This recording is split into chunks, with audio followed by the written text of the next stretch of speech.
Hi, boys and girls. Welcome to your newest class in the What Do You Want to Learn unit. So, a few of you, actually more than a few of you, were asking questions about what is hair and why do we have it and what's the point and why does hair turn gray? So, I thought they were all interesting questions that I wanted to answer in a brief little mini health class for you guys. So, what exactly is hair? So you all know what it is.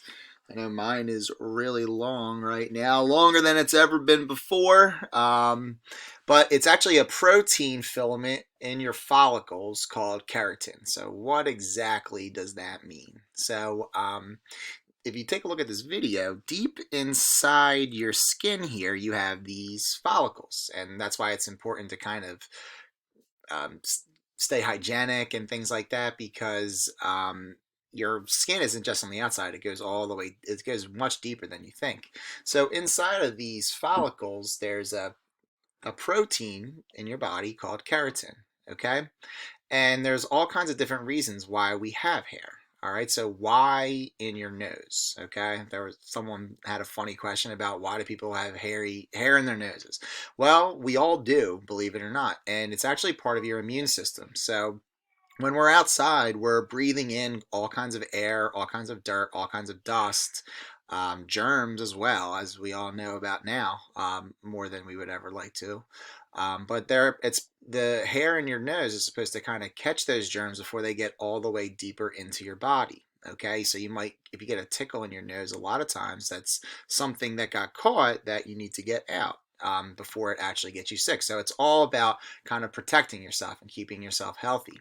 Um, Same kind of thing with the eyebrows and eyelashes. All right, it's to protect your eyes from sweat and different debris that are out there. Okay, in the air, it's not just all wonderful oxygen. It has all kinds of things out there: dirt, dust, all these things. They can get in your eye and damage your eye. Your eyelashes help protect you from that. You were also curious as to why do people have curly hair versus why do people have straight hair, and the answer to that is actually kind of easy. It depends on your hair follicle shape. So my hair tends to be kind of straight, maybe a little bit wavy. So my would be somewhere in between these two follicles. But if you have very curly hair, your hair follicles are small or very thin. So as the hair comes out, it kind of bends in and of itself. So one way you can think about hair is like a ribbon. So if it comes straight out of a big hair follicle, it's rather straight, okay? But if it's in a follicle that's a little bit tighter, it gets curlier. And the tighter that follicle, the harder it is to get out of there. And it keeps curling and curling and curling. So if you have curly hair, you have small hair follicles. If you have straight hair, you have larger hair follicles. And if you're somewhere in between, if you have wavy hair, you're somewhere in between. Okay. And then you asked about color and you asked about why does my grandpa have gray hair and things like that, which I thought was kind of funny, but there's a reason why that. Your hair color is determined by these things called pigment cells, and they're actually, and what happens is that these pigment cells, they produce something called melanin.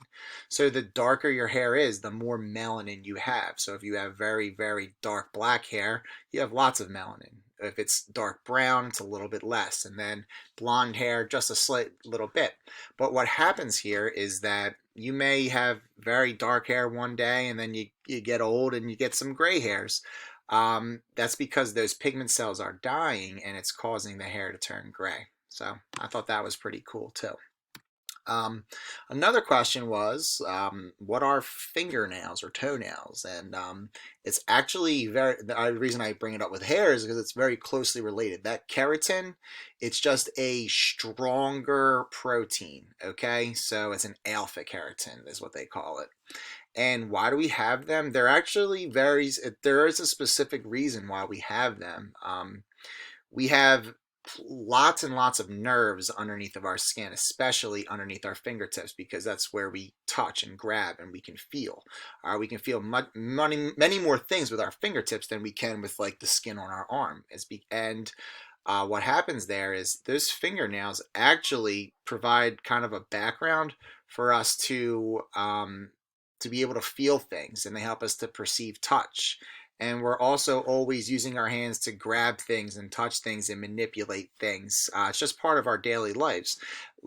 And they actually, if we didn't have them, our fingers would oftentimes be injured. So the fingernails are there to kind of help protect you, help you to perceive touch, and to prevent injuries. So, how do they grow? Well, believe it or not, your skin cells aren't actually alive, but your fingernails and toenails are.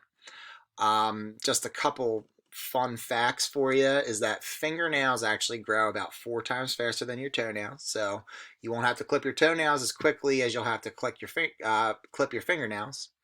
And another fun fact that I'll leave you with is that the Guinness World Record, it's this guy right here. His thumbnail is 4 feet and 9.6 inches. So pretty gross. All right.